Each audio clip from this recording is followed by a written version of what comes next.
நான் உங்கள் வீட்டு பிள்ளை, இது ஊரறிந்த உண்மை. நான் செல்லுகின்ற பாதை பேரறிஞர் காட்டும் பாதை.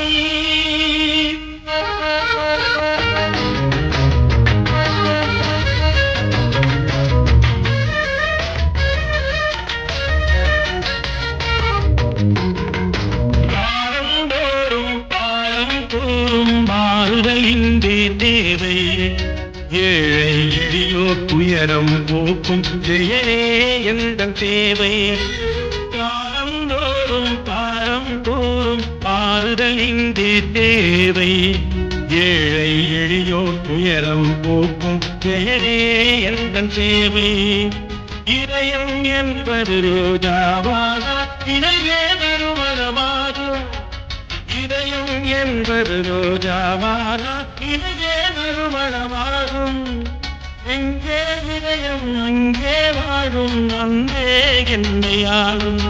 நான் உங்கள் வீட்டு பிள்ளை, அறிந்த உண்மை. பாதை பேரறிஞர் காட்டும் பாதை.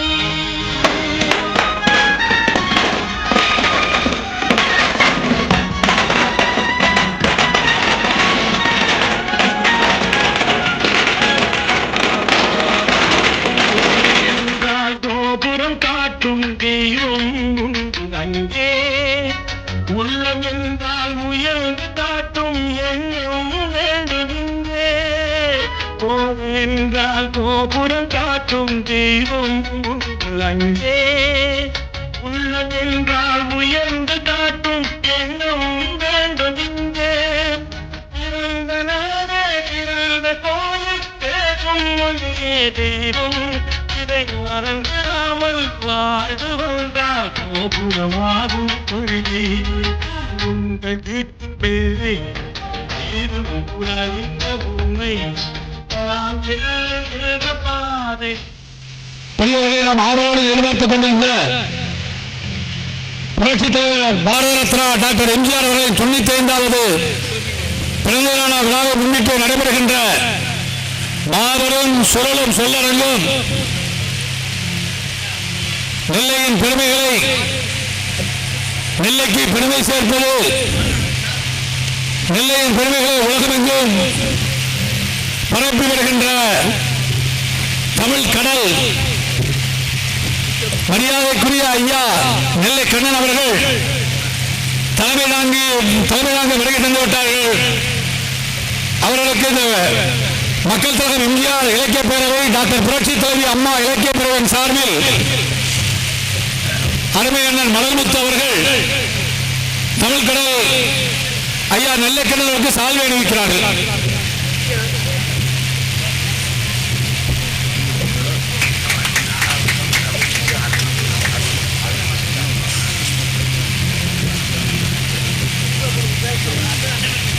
அண்ணன் கிருஷ்ணாபிள்ளை அவர்களும் அண்ணன் முத்தண்ணனும் சால்வை அணிவித்துவிட்டார்கள். 4வது வட்டக்கலைத்துறை செயலாளர் அண்ணன் மணிமூர்த்தி ஆர்வம் அவர்களும் அருமை அண்ணன் சபரி விஸ்வ அவர்களும் தமிழ் கடல் ஐயா நெல்லை கண்ணன் அவர்களுக்கு சால்வை அணிவிக்கிறார்கள். பேராசிரியர் முனைவர் கணேசன் அவர்களுக்கு அருமை அண்ணன் முத்தண்ணன் அவர்கள் சால்வை அணிவிக்கிறார்.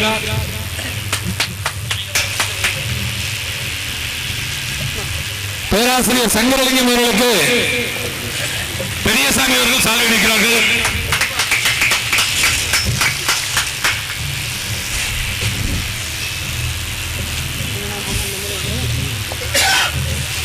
முனைவர் திருமதி நாகலட்சுமி அவர்களுக்கு முத்தண்ணன் அவர்கள் சால்வை கொடுக்கிறார்கள்.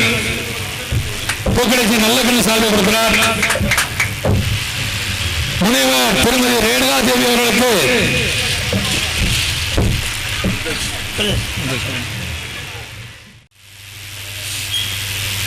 அன்பிற்குரிய நண்பர்களே, பெரியவர்கள், குருசாமியினுடைய 5 ஆண்டு கனவு இன்றைக்கு நிறைவேறுகிறது.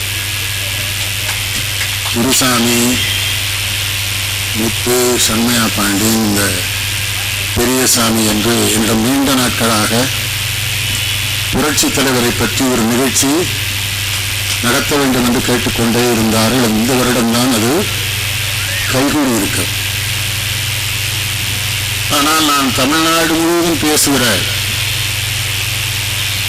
எல்லா கல்லூரிகளிலேயும் இலக்கிய கூட்டங்களிலேயும் அவரை பற்றி நான் பேசாமல் இருப்பது கிடையாது.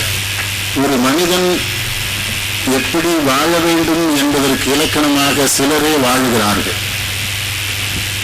சிலர்தான் அதற்கென்று பிறக்கிறார்கள், சிலர்தான் அப்படி வளர்கிறார்கள், சிலர்தான் அப்படி வாழுகிறார்கள். பாரத ரத்னா புரட்சித் தலைவர் எம்ஜிஆர் மறைந்து விட்டார் என்பதை நம்பாமலேயே இன்னும் பல ஏழைகள் அவர் உயிரோடு இருக்கிறார் என்று நம்புகிறவர்கள்.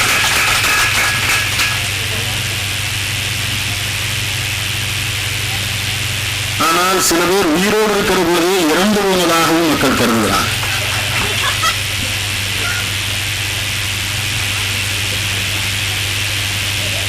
அதிக காலம் உயிர் வாழ்வது என்பது 2 விதம். செய்த பாவங்களுக்கான தண்டனைகள் முழுமையும் அனுபவித்துவிட்டு போக வேண்டும் என்று ஆண்டவன் வைத்திருப்பான்.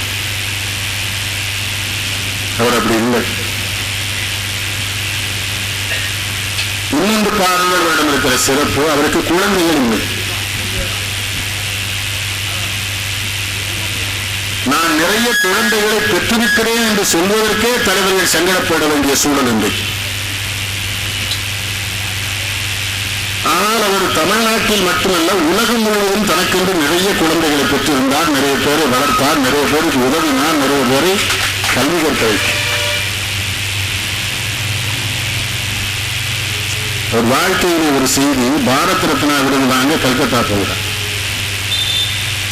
பரத்னு சொன்னா முழுமையாக பூர்த்தி அடைந்த மனிதன் அர்த்தம். அதுதான் பாரத் ரத்னா விருது. உள்ள போறாரு, நிறைய மக்கள் கோஷம் போட்டிருக்கிறாங்க. ஆனா இவர் என்ன பண்றாரு, வெளியே ஒரு ஆளை இவர் தேடுறார். மாயா மச்சேந்திராங்கிற படத்தில் நடிக்கிற சக்கரபாணி, அவருடைய அண்ணன் சக்கரபாணி, இவர் அங்க போயிருக்காங்க. அப்படி போன இடத்துல அப்பெல்லாம் 200 ரூபாய் சம்பளம் இவருக்கு, தலைவருக்கு மாசம் 200 ரூபாய், அண்ணனுக்கு 250 ரூபாய். இவங்களுக்கு என்ன உணவோ அதை மட்டும்தான் கொடுப்பான், வேற உணவு தர மாட்டான். இவருக்கு என்ன ஆசைன்னா, கல்கத்தாவிலேயே மிகச்சிறந்த இனிப்பு ரசகுல்லா. புரட்சி தலைவர் சாப்பிடணும்னு ஆசைப்பட்டிருக்கிறாரு. அங்க ஒரு சமயக்காரர் என்ன பண்ணிருக்காரு, யாருக்குமே தெரியாம இவருக்கு மட்டும் ரசகுல்லா தயார் பண்ணி கொடுத்தாராம், ஒரு முஸ்லீம். அது எப்போ 36ல். இவர் எப்போ பாரத ரத்னா விருது வாங்க போறாரு, அந்த ஆளை நினைவு வச்சிருக்காரு. இதெல்லாம் வாங்கிட்டு அறைக்கு வரும்போது ஒரு ஆளை கையோட பிடிச்ச அறைக்குள்ள கூப்பிட்டு வராராம். கூட இந்த நண்பர்கள் கேட்டிருக்காங்க, தலைவரே இவர் யாருன்னு. ரசகுல்லாவுக்கு நான் அளந்து போய் கிடந்த நேரத்தில் எனக்கு ரசகுல்லா கொடுத்தோம், இந்த ஆள் நான் தேடி கண்டுபிடிச்சேன், கடவுள் தந்துட்டாரு. இப்ப ராஜராஜ சோழன் பரம்பரைங்கான தன்னை சோத்துக்கே இல்லாம வாழ்ந்தது அந்த மாவட்டம் பூரா பார்த்துருக்கான். பச்சையா சொல்லுவாங்க, நாங்களும் பெரிய அவர் வெளிப்படையா சொல்ல, ரசகுல்லாவுக்கு நான் அளந்து போயிருந்தேன், இன்னும் ரசகுல்லா தயார் பண்ணி கொடுத்தான்னு கூப்பிட்டு இவருடைய அள்ளி பணம் கொடுக்குறாரு. அவன் என்ன சொன்னான்னா, இவ்வளவு பெரிய கூட்டத்தில் இத்தனை வருஷம் கழிச்சு இந்த கிழவனை கூப்பிட்டு, நீ எனக்கு அந்த காலத்து ரசகுல்லா கொடுத்து நீங்க சொன்னீங்களா தலைவரை, இதை விடவா நீங்க கொடுக்குற பணம் பெருசா இருக்கும், பணம் வேணாம். ஆனா இவர் விடாம அவனுக்கு சண்டை போட்டு வாங்கினா தான் நான் நிம்மதியா நினைவு. எனக்கு நினைவு இருக்குது, மதுரைக்கு வர்றார் முதலமைச்சர் ஆனவனே. தல்லாகுளம் இந்த வீடுகளில் தங்குறார். வெளியே இந்த இதெல்லாம் மகஜர் வாங்கிட்டே இருக்காரு. இவர் வயசான ஆள், சௌராஷ்டிரா. அவரை ஒரு மனைவி நிற்கிறாங்க. பார்த்தார்ல இவரு, சட்டுன்னு அவரை பார்த்து, என்ன எப்படி இருக்கீங்கிறார். இவருக்கு 15 வயசு இருக்கும்போது ஒரிஜினல் பாய்ஸ் நாடகமில்ல நடிக்கிற போது அந்த சௌராஷ்டிரா மனைவியை சொல்லி மீன் குழம்பு வச்சு இவருக்கு கொடுத்துருக்காரு. அப்போ ஒரு வாரம் சாப்பிட்டுருக்காரு. சாப்பிட்ட வீட்டு பொம்பளை பிள்ளைய கை வச்சிருக்கானுங்களே தலைவன். அவரு அதை நினைவு வச்சுக்கிறாரு. அண்ணே நல்லா இருக்கீங்களான்னு உடனே அப்புறம் என்னாச்சு, அடுத்து என்ன சொல்லாரு, அண்ணே அண்ணிட்ட சொல்லி எனக்கு மீன் குழம்பு வச்சு கொண்டு வாங்க, மதியானம் சாப்பிடுங்கிறாரு. அவனே சோத்துக்கு நிற்கிறான். கலெக்டர் தூக்கிட்டு போயிட்டான் அவனை. ஓ எந்த மீன் வாங்கணும்னு சொல்லி, எங்க வாங்கணும்னு சொல்லி மறந்துடாதீங்க. போறதுக்குள்ள ஒரு பையனுக்கு அப்பெல்லாம் பாண்டியன் போக்குவரத்து கழகத்தில் ஒரு பையனுக்கு வேலை போட்டு கொடுத்துட்டு, ஒரு பையனுக்கு மெடிக்கல் காலேஜில் சீட்டு கொடுத்துட்டு, கட்சி தோழல் கூட அவர் எந்த வீட்டில் குடியிருக்காரோ என்ன விலைன்னு கேட்டு வாங்கி கூட அதுக்கு பணத்தையும் கொடுத்துட்டு போயிட்டார். இல்ல பிறப்புல வரணும், பிறப்புல வரணும். சில பேர் கொடுக்கவே மாட்டான்,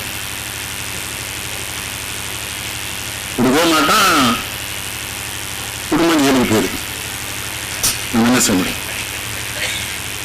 12 வருஷம் ஜெயில இருந்திருக்கிறான பண்டித நேரு, அவனுக்கு வரவேற்பே கிடையாது. ஜெயில இருந்து வரும்போது செக்குலர் ஜெசன் ஒரு நியூஸ் இருந்திருக்காரு, வாவு சேர்ந்திருக்குள்ள அந்த ஜெயில இருந்து வந்திருக்கான். ஒத்தாள் தான் கூட்டு வந்திருக்கான் சுப்பிரமணியசுவா. இப்ப மேல அடிக்கான், தாரதப்பட்டு அடிக்கான். எதுக்கு ஜெயிலுக்கு போனான்னு கேட்டா அப்புறம்தான் விவரமே தெரியுது. வேற என்ன அவங்க போனது வேற.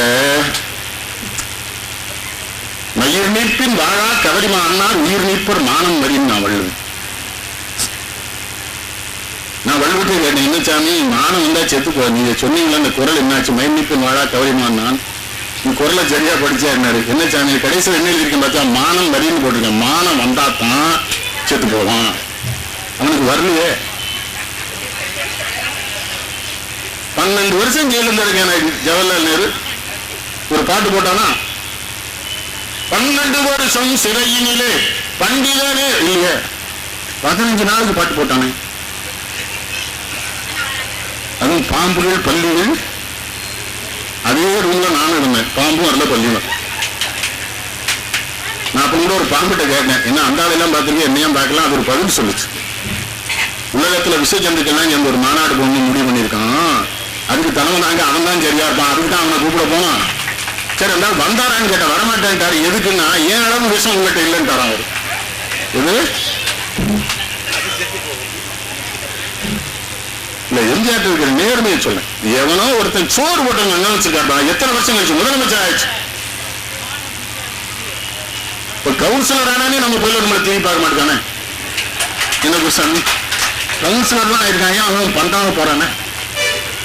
அவரை கும்பிட சொல்லுங்க. நம்ம பிரதம மந்திரியை கும்பிட மாட்டோம், நம்ம கேரக்டர் வேற. என்னது ஒரு சிஎம், அவர் சாதாரண தொழிலாளி சௌராஷ்டிரா நிறுத்தி என்ன எனக்கு மீன் குழம்பு வச்சு கொடுத்து அந்த ஆள் வீடு விட்டார். எத்தனை பேரு யாரும் குடிக்கிறது. இன்னொன்று தெரியுங்க, ஒரு மனிதன் திரைப்படத்தில் அவ்வளவு புகழோடு இருந்தவர் எந்த தீய பழக்க உலகத்தையும் திரைப்படத்தில் அறிமுகப்படுத்தலையே. அவருக்கும் கிடையாது, அதனால தானே அறிமுகப்படுத்தல. இப்ப கொலை வெறியானே அது பார்த்தா CNN எல்லாம் போட்டு காட்டுவான். அவெல்லாம் நடிச்சது அப்புறம் தான் எனக்கு தோணுச்சு, நம்ம நடிச்சிருக்கலாம் போல தெரியும். அந்த தனுஷ் எல்லாம் நடிக்காம லேட்டா இல்லையா எடுத்து இவ்வளவு சரியா இருந்தாரு பாருங்க. ஒரு படத்துல சிகரெட்டை வாயில வைப்பாரு, இழுக்கிற மாதிரி கூட காட்ட மாட்டார். ஒரே ஒரு படம் நான் அது போன மாப்பிள்ளை எடுத்தான் கேட்பேன். எனக்கு ஒரே டிக்ஷனரி அங்க தான் கபாலி தான். எத்தனை இடத்துல நடிச்சாரு, எந்த சீன்ல என்ன ட்ரெஸ் பண்ணிருக்காரு போல தெளிவா சொல்லுவோம். மாப்பிள்ளை எப்போ பள்ளிக்கூட படிப்பை விட்டியா? நாடோடி மன்னன் வந்தது, கணக்கு புத்தகத்தை வித்துதான் நாடோடி மன்னன் பார்த்தா. அந்தோட படிப்பு ரசிச்சு சொல்லுவோம், அந்தோட எங்களுக்கு படிக்கலாம் இல்ல. ஒரு மனிதன், நான் 2 விஷயம் சொல்லுங்க. அவரை தலைவர் முதல்வர் அப்படிலாம் நான் பார்க்கல. ஒருத்தர் மனிதனா வாழ்ந்தார், முழு மனிதனா, ஏமாத்தே கிடையாது. பிராடு புத்தலாட்டம் எதுவுமே கிடையாது. 80 தேர்தலில் நாடாளுமன்றத்தில் தோத்துட்டாருன்னு ரொம்ப கட்டாயப்படுத்தி இந்திரா காந்தி அம்மா விட்டு ஆட்சியை கலைக்க வச்சுட்டாங்க. கலைச்சாச்சு, அந்த தேர்தலில் நிக்கிறாரு. என்ன பேசாரு தெரியுமா மேடையில? எனக்கு பசின்னா என்னன்னு தெரியுங்கிறார், வறுமைன்னா என்னன்னு தெரியும். நான் சோத்துக்கு இல்லாம ரொம்ப கஷ்டப்பட்டிருக்கேன். எங்க அம்மா என்னையும் எங்க அண்ணனையும் சக்கரபாணியும் கும்பகோணத்துல வீட்டுக்குள்ள வச்சு பூட்டிட்டு போயிடுவாங்க. நான் ஒரு நாள் சாயங்காலம் கிட்ட ஏமா இங்க பூட்டிட்டு போறேன்னு கேட்டேன். பசியில பக்கத்து வீட்டுல போய் நீங்க கையேந்திர கூடாதா, அதுக்கு தாண்டா கூட்டிட்டு போறேன் சொல்லி சாயங்காலம் முயற்சியில கஞ்சி வச்சு குடிப்பாங்க, அதைத்தான் நாங்க குடிச்சோம். எங்க அம்மா எங்களுக்கு நேர்மையை சொல்லி தந்தான். இப்ப இருக்கவன் சொன்னா எங்க அப்பாட்ட தங்க நாதஸ்வரம் இருந்தது நானே. தங்கவே வீடு கிடையாது. அட சண்டாளி, தங்க நாதஸ்வரம்னா என்ன பெருசா எப்படி ஒரு 4-5 கிலோ இருக்கும். என்னப்பா அது நாவலர் கேட்டாரு, தங்கமே இடம் இல்லாத வீட்டுல இருந்துகிட்டு தங்கம் மாயமாங்க அவரு நாவலர். நீங்க தெரிஞ்சுக்கிடுங்க, திராவிட இயக்கத்தின் முழு மூத்த தலைவர் அத்தனை பேரும் புரட்சி தலைவரோட தான் இருந்தாரு ஒழிய அங்கே இல்லையே. அண்ணாவுக்கு அடுத்தது நெடுஞ்செழியன் தானே. தம்பி வா நீ தலைமை, அவர் யாரோட இருந்தார்? இவரோட தானே. அவர் படிக்க வச்சு ஆளாக்குறது தானே துரைமுருகன். அவர் படிக்க வச்சு ஆளாக்குதான் அந்த கோவை சாரலாம். எத்தனை பேருக்கு கொடுக்கறதெல்லாம் மனசு. கர்ணன் படத்துல அவர் தான் முதல்ல நடிகை கூப்பிட்டுருக்காங்க. அப்ப ஏதோ சூழல்ல முடியல. சில விஷயம் எவ்வளவு நேர்மை பாருங்க. கௌரவம் ஒரு படத்துல சிவாஜி நடிச்சாரா, இப்ப இவர்கிட்ட கேட்டவனே என்ன சொல்லிருக்காரு, அவன் தம்பியை நடிக்க சொல்லுங்க சிவாஜி, அவனுக்கு தான் இதெல்லாம் சரியா இருக்கும். நேர்மை. சிவாஜி குடும்பத்தில் ஒரு மிகப்பெரிய பிரச்சனை வந்தது, ஒரே நாளை காப்பாற்றி விட்டார். தெரியுமா சந்திரபாண்டியன்? ஒரே நாள் ஒரு பெரிய சிக்கல். அப்புறம் தான் சிவாஜிக்கே தெரியும் எங்க அண்ணன் அமெரிக்காவுக்கு போயிட்டு வந்து சிவாஜி ஒரு பெரிய வரவேற்பு கொடுத்தார். தெரியுமா எப்படி ஆள், ஒரு மனுஷன் அவர் தெரிஞ்சு. நாங்கெல்லாம் முதல்ல அவரை ஏற்றவங்கிறோம், எங்களுக்குலாம் அந்த காமராஜ் மேல அந்த பற்றுலாம் ஏற்றவங்கிறான். எம்பி சுப்பிரமணியத்தோட முதல்ல தோட்டத்துக்கு போறேன், அப்பந்தான் இவரை பார்க்கிறேன். சாப்பிட்டு போயிட்டோம், சாப்பிடுங்கிறார். நான் நம்மூர் வாசல் இல்லை அண்ணாச்சி சாப்பிட்டேன். அண்ணாச்சி ஒரு சந்தோஷத்தை பாருங்க, அதான் திருநெல்வேலி அப்படின்னார். சாப்பிடுங்க மீன் கூட்டு போய் நம்ப முடியாது கணேசன். முதலமைச்சர் பரிமாறுறாரு எனக்கு, கேசரி நெய் உழுவுது. எம்பிய சொல்றாரு, ஓ சாப்பிடுங்க வேணாங்க, இருந்தாலும் சாப்பிட்டா தான் திருச்சியா வருங்காரு. அடுத்து என்ன சொன்னாரு தெரியுமா, இந்த வயசு தானே சாப்பிடுங்க, சாப்பிட்டுட்டு வெளியே போய் ஒரு 10 கிலோமீட்டர் நடந்துருங்க, ரொம்ப சரியா இருங்க. அந்த சாப்பிட்டுட்டே இருக்காங்க தோட்டத்துக்கு ஒரு பக்கம் சாப்பாடு. இந்த தொண்டனுங்க இங்க போனா, தலைவர் வீட்டுக்கு போனா பட்னி இல்லாம வரலாம் நம்பி வர்ற அளவுக்கு ஒரு தலைமை எனக்கு தெரிஞ்சு இந்தியாவில் ஒருத்தன் தாங்க வாழலாம். எவனாலும் பொய் சொல்லலாம், எனக்கு பொய் சொல்ல தெரியாது. நான் பொய் சொல்லியிருந்தா மத்திய மந்திரியா இருப்பேன். நம்ம தான் சொல்லல, என்ன சொல்ல பண்ணி நமக்கு அந்த அளவுலாம் தெரியாது. ஏன்னா மத்திய மந்திரி போன் பேர் சொல்லி கூப்பிடுறேன், அவங்களுக்கு சங்கரமா இருக்கு, இப்படி கூப்பிடுவாருமா. நான் சொல்லி உன் பேர் அதானு கேட்பேன். இப்போ அம்மா என்ன கூப்பிட்டு விட்டாங்க, அப்ப பன்னீர்செல்வம் போன்ல கேட்டாரு, அம்மா கூட்டத்தை பத்தி நீங்க என்ன நினைக்கிறீங்கன்னா, அந்த அம்மா ஆதிபராசக்தியா, நான் பாரதியாரு. ஆதிபராசக்தி பாரதியார கூட தான் ஜெவாதான். அம்மா கூட சிரிப்பு, நான் வீட்டுக்குள்ள போனோன்னு சொல்லிச்சு, ஐயா நீங்க நான் பாரதியார், நீங்க ஆதிபராசக்தி. ஆதிபராசக்தி தானே, அழிச்சுக்கிட்டே இருக்கல தீயவர்களே. நான் ஒருத்தர் நான் ரோல்ஸ் ராய்ஸ் காரை வித்தேன். ரோல்ஸ் ராய்ஸ் கார் உங்க ஒப்பந்தம் கிடையாதுடா, நீ ஓலை குடிசையில் இருந்தா எங்களுக்கு தெரியும் வரலாறு. ரோல்ஸ் ராய்ஸ் காரை வித்துட்டேங்க நான் ஒருத்தன். அடி வந்தா தாங்க மாட்டான், புரியுதா? இது அவர்கிட்ட வந்தது தானே, புரட்சி தலைவர் இருந்தாலும் நம்மளுக்கு வந்தது. அவர்கிட்ட வளர்ந்து அவர் வளர்த்து அவர் ஆளாக்குனா தானே. நிறைய விஷயம் அவரை பார்த்து. ஒரு நாள் இவர் கார்ல போயிட்டு இருக்காரு சினிமாவுக்கு படப்பிடிப்புக்கு. முன்னால ஒரு கார் இருக்கு, ரயில்வே கேட் போட்டிருக்கு. பார்த்தாரு முதலமைச்சர் காமராஜ் கார். இவர் என்ன பண்ணிருக்காரு, காமராஜ் பார்க்கணும் இறங்கி போறாரு புரட்சி தலைவர். அங்க போய் பார்த்தோன்னே காமராஜ் என்னையா இப்படி ஒரு பாதுகாப்பு இல்லை வாழ, ஒருத்தர் ஒண்ணும் செய்ய மாட்டாங்களான்னு நீங்க போட்டாங்க, ஒருவர் ஒண்ணும் செய்ய மாட்டான், நான் போறேன், நீங்க உடனே போங்க, உங்களை பார்த்தா கூட்டம் கூடிடும், நீங்க போங்க. அவர் உங்களை பார்த்தா கூட்டம் கூடியும், நீங்க போங்க. எப்படி சும்மா கிருவாங்க வாரியார் பொண்ணு லட்சம் பட்டம் கொடுத்தாரு. கொடுத்தவன் யாரும் பாருங்க, நீங்க பட்டம் எல்லாரும் கொடுத்துருவான், கண்ட போயிட்ட வாங்கிடப்படல. என்ன கணேசே, எனக்கு சில ஊர்ல பட்டம் கொடுக்க வருவாங்க, கொண்டு வேண்டுவோம் போயிட்டு போட்டவங்கன்னா எங்க ஊர்ல காரி துப்பிடுவாங்க. திருநெல்வேலிக்காரன் ரொம்ப ஆபத்தான கேரக்டர் வாரியார். என்ன பண்ணிருக்காரு வாரியார், ஏதோ ஒரு கோயில் கூட இவர் போய் உட்கார்ந்துருக்காரு, இறங்கி வந்திருக்காரு ஒரு தலைவர், செக்க கையில கொடுத்திருக்காரு. வாரியார் பார்த்திருக்காரு, அமௌண்ட் எழுதல. வாரியார் இருந்திருக்காரு, ஐயா எழுதிக்கிடுங்க. சில பேர் செக்கு போட்டு கொடுக்க அது கேஷே ஆக மாட்டுக்க. 3 வருஷம் ஆச்சு, செக்கு மட்டும்தான் இருக்கு. கர்ணன் மாதிரி தானே. பாரதத்துல ஒரு கதை சொல்லுவாங்க, அர்ஜுன் என்ன பண்ணிருக்கான், கண்ண பரமாத்மாட்ட எல்லாத்தையும் எங்களை பாராட்டுற, கொடுக்கறதுனா மாப்பிள்ள கர்ணன் தான், எதுக்கு எனக்கு மாமான்னு சொன்னா அதான் உண்மை, அவன் தான் கொடுப்பா, நீ கொடுக்க மாட்டேங்கிறார். நீ நேர்மையானவன் அதெல்லாம் ஒத்துக்கிறேன், ஆனா கொடுக்கறது அவன் நான் எப்படி மாமான்னு இருக்கான். இரு மாப்பிள்ள இப்ப பாருன்னு இவர் வந்து கையை காமிச்சிருக்காரு. ஒரு வெள்ளி மலையும் தங்க மலையும் வந்திருக்கு கண்ணன். உடனே அர்ஜுனனை கூப்பிட்டு மாப்பிள்ள இதை இன்னைக்கு இருட்டுறதுக்குள்ள எல்லாத்தையும் கொடுத்துட்டு இருக்காரு. இவன் அர்ஜுன் என்ன பண்ணிருக்கான், சுப்பா நீ ஒரு 2 கிலோ எடுத்துக்கா, நீ இப்படியும் சொல்லிட்டே இருந்திருக்கான். மலை எங்க கரையாகும், இருட்டுற நேரம் கர்ணன் வந்திருக்கான். அர்ஜுனா நிறுத்து, ஒன்னால கொடுக்க முடியல. அவன் இப்ப பாருன்னு கர்ணன் 2 மலையை யாருக்கா கொடுனா, அப்ப பார்க்க ஒரு ஐயர் வந்து கர்நாட்டை என் குடும்பத்துல சங்கன 2 மலையை எடுத்துக்கொண்டு போயிட்டாங்க. அதுதான் எம்ஜிஆர். இளனென்றும் எவ்வளவு உடையாமை ஈதல் குலனுடையான் கண்ணே உடனே வள்ளுவ பேராசான் சொல்றான். என்ன சொல்றாரு வள்ளுவர், உன்கிட்ட ஒருத்தர் இல்லைன்னு வந்துட்டான்னு வச்சுக்க, அப்புறம் நீ கொடுத்தான்னு வச்சுக்க, அவன் வாழ்நாள்ல இனிமே வேற வேண்டியும் போய் இல்லைன்னு கேட்க கூட அப்படி கொடுன்னு சொன்னார் வள்ளுவர். எனக்கு தெரிஞ்ச அதற்கு இலக்கணமாக வாழ்ந்தவர் புரட்சி தலைவர் எம்ஜிஆர் ஒருத்தர் தான். இல்லைன்னு கொடுத்துருவார். நிறைய விஷயம் ஆச்சரியமா இருக்கு. தேங்காய் சீனிவாசன் தண்ணியை போட்டு சூரிய கொடுத்தார் போல, அங்க பார்க்க போயிருக்காரு. கூட ஒரு மனைவி வந்திருக்காங்க, 2ஆம் மனைவி சீனிவாசன் மனைவி. இவர் ஒண்ணு இதை விட்டுருன்னு சொன்னல, ஏன்டா விட மாட்டேங்கிறான்னா அவன் நம்ம இருக்கான், விட்டுறான் இருக்கான். என்ன விட்டுறேன்னு சொல்ல விடவே மாட்டேங்கன்னா அவன் நைசா சொல்லுங்க கொண்டாட்டி தானே சொன்னீங்க என்ன விட்டுறேன் இருக்கான் அவனை செருப்பால் அடிக்கிறா பிடிக்காதரா.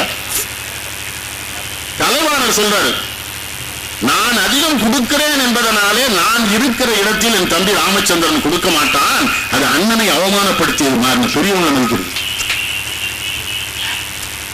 காமராஜர் தான் சத்தமா போட்டாரு, ஆனா மொத்தமா பொங்கி கொண்டு போடுவாங்க, அதை அவர் கவனிக்கிறாரு, சுத்தமா போடணும், அதனால சத்தமா திட்டம். மேடையில சொல்றாரு, எனக்கு பசி தெரியும் வறுமை தெரியுங்கார. கொஞ்சம் அசந்தான் நான் ராஜராஜ சோழங்க ஒருத்தன பாண்டிய மன்னன் நெடுஞ்சனுடைய பேரன்னா வெக்கமே நம்ம சொல்றாங்க இல்லையா, ஏற்றி உடுத்திட்டு தான் பேசுறானே நமக்கு சந்தமா இருக்கு. அவங்க எல்லாம் பார்க்கும்போது நம்ம அம்மனமா நீங்க பேசுற மாதிரியே தோணுது. இவ்வளவு பெரிய பொய்யை எப்படி சொல்றோம், சொல்ல மாட்டாரு. சரி, 80 இந்திரா காந்தி தானே கிடைச்சது, வெற்றி பெற்றுட்டார்ல. வெற்றி பெற்றவன என்ன பண்ணாரு, சஞ்சய் காந்தி இறந்து போறாங்க மாணவர்.